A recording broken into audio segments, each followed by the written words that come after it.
Halo, jumpa lagi bersama Seni Flora.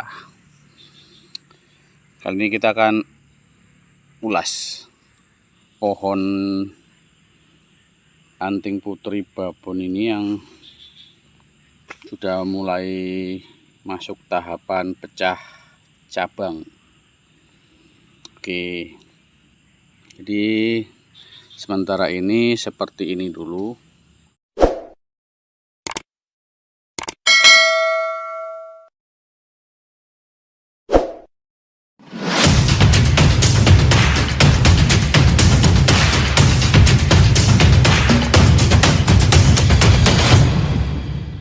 Pohon ini sudah mungkin berusia sekitar 15 tahunan ya, lebih kurang gitulah, pindah sana pindah sini, dan di ground setahun setengah lebih kurang. Jadi waktu setahun setengah itu kita sudah penggal seperti ini. Dasar kemarin menghasilkan ini, bisa menghasilkan seperti cabang-cabang seperti ini ya. Ini cabang-cabang yang dihasilkan selama setahun setengah lebih kurangnya, seperti itu. Jadi waktu itu sebetulnya ini kan ya masih banyak kelemahan ya, masih banyak kelemahan dari semuanya, termasuk kebesaran cabang pun kurang ngepen ya, kurang sesuai dengan pohon dasarnya. Tapi kenapa kita ambil keputusan seperti memotong ini atau kita press lagi, yang seharusnya kita harus tunggu lagi kurang-kurangnya sejempol kaki. Ini mungkin lebih kelihatan serem ya gitu, gagah dari perawakan. Tapi kebetulan memang dalam waktu itu kita melihat pertumbuhan pohon itu seperti ini. Nah, seperti ini dia kurang lagi berkembang, seperti berhenti gitu, ada fase berhenti. Jadi dari pemikiran itu udah kita nekat untuk remajakan kembali begitu, dan terlihat pertumbuhannya cukup sehat dan bagus ya. Seperti percabangan baru ini cukup sehat. Nah, sampai di sini kita udah melalui tahap pecah cabang ya, pecah cabang. Dari cabang yang pertama kita dapat, ini kita pecahkan lagi seperti ini. Di masa-masa sebesar ini cukup ideal, cukup direkomend untuk kita melakukan pembentukan dasarnya kembali. Jadi sedikit ada lebih liukan ya, boleh kita lihat dari atas. Gimana ya, kurang jelas seperti itu. Nah, seperti itulah, ada liukan, lebih ada liukan, karena di posisi ini kelak akan kita potong kembali. Kalau yang ini kemarin itu kita berusia 1 tahun lebih baru dapat segini. Setelah ini mungkin kita sekitar 8 bulan ini udah bisa kita press kembali. Nah, press di sini kita nggak terlalu panjang untuk mengambilnya. Jadi di antara satu mata sini atau sini, dan ini kita akan mainkan lagi, mencari perantingan ya, menyusun perantingan. Dan dari potongan ini berharap kita seiring ini berkembang dengan baik ya, cabang yang di bawah mengikuti perkembangan dari ranting ini. Jadi proporsional gitu ya dengan waktu yang membentuknya. Ya sebetulnya ya tadi dilema antara kita nolkan kembali dengan kita los mengalami seperti kita lihat ada fase seperti berhenti, dia nggak lagi ada perkembangan atau kemajuan. Jadi kita potong, kita ambil keputusan, kita eksekusi itu. Di tahap ini kita semakin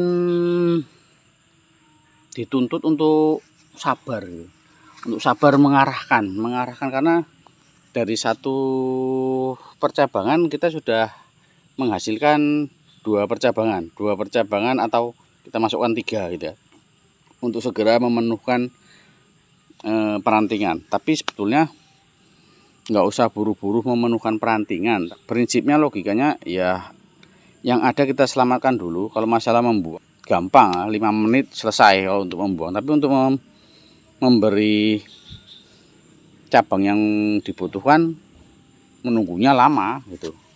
Jadi ya seperti ini, kita ambil risiko ya sambil belajar, sambil kita amati bagaimana siklus bahasa apa siklus.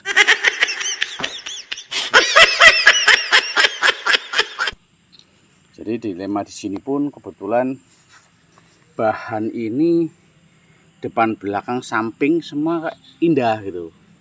Ya menurut saya gitu ya, itu indah dan memang formal, nggak kebanyakan neko-neko.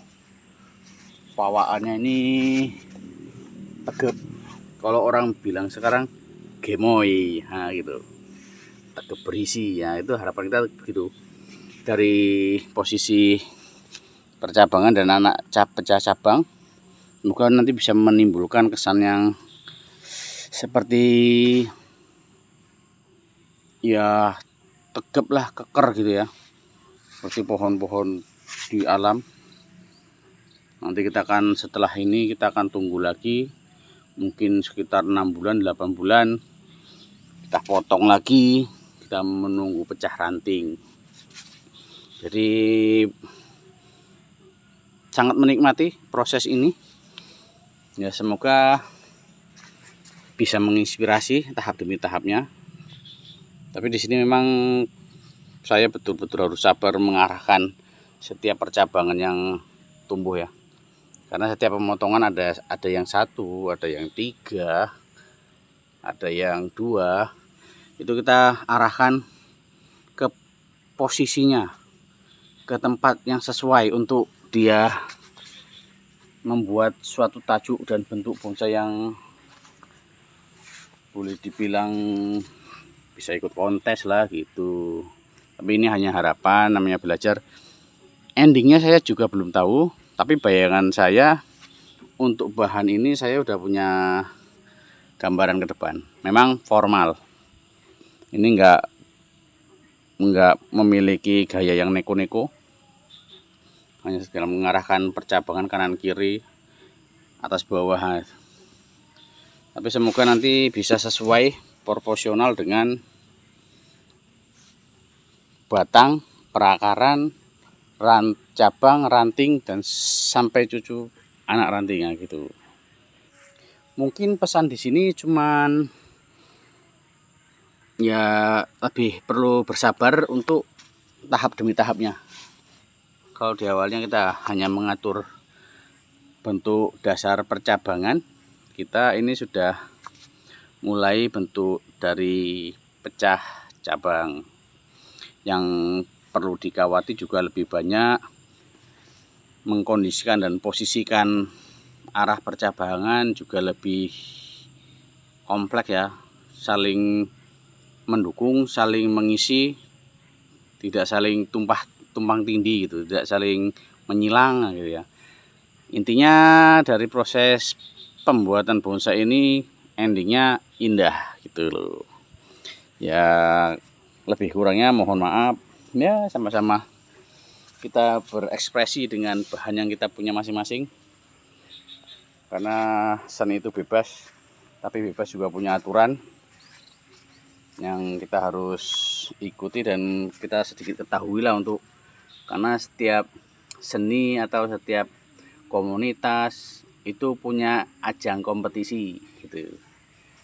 Jadi kemana arah bonsai kita, kemana arah tujuan kita membentuknya, nanti kita akan lihat apresiasi dari teman-teman dan mungkin dewan juri yang bisa menilai hasil karya seni kita.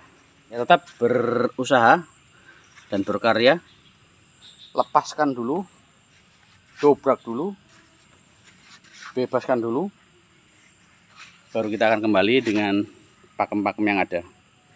Karena kalau kita terpaku dengan aturan, maka kita akan buntu, stagnan, dan nggak berkembang, kurang bisa berkembang, karena aturan akan menyekat-nyekat pemikiran kita.